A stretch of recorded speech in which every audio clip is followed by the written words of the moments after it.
Divorce is hardly a new story anywhere in the world, but what's happening in Zimbabwe right now is turning heads and challenging a lot of old assumptions.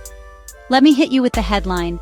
In just 10 years, the number of divorced or separated women in Zimbabwe has jumped by nearly 100,000. That's according to the latest 2025 Zimbabwe Demographic and Health Survey, and honestly, the figures are quite something. Back in 2015, about 9% of women aged 15 to 49 in Zimbabwe were divorced or separated. Fast forward to 2025, and that number shot up to 12%. Now, that might not sound huge at first, until you realize we're talking about 384,000 women. That's a rise from 288,000 10 years ago. So, what's driving these numbers? Well, it's complicated. Social media, money worries, poor communication, infidelity, and even gender-based violence are all on the list. But dig a little deeper, and you'll see something else: a growing sense of agency among women. More and more women are walking away from marriages that aren't working, be it for their happiness, their safety, or their sanity. Interestingly, women are divorcing at twice the rate of men, 12% compared to just 6%.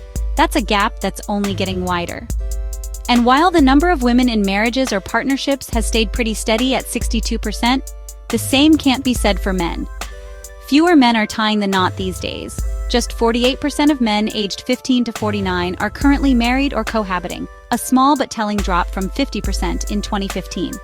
So, why the shift? Partly it's economic pressures, but there's also a clear trend. Men are putting off marriage, maybe rethinking what partnership looks like in a rapidly changing world.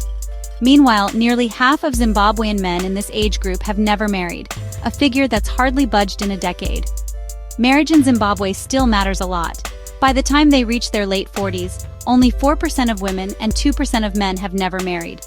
But the timing and the stability of these unions are shifting.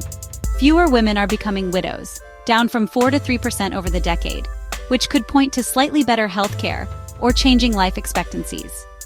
What does all this mean? It's a sign that Zimbabwe's social fabric is evolving. The old ways of thinking about marriage, who gets married, when and why, are under review. For policymakers, it's a wake-up call.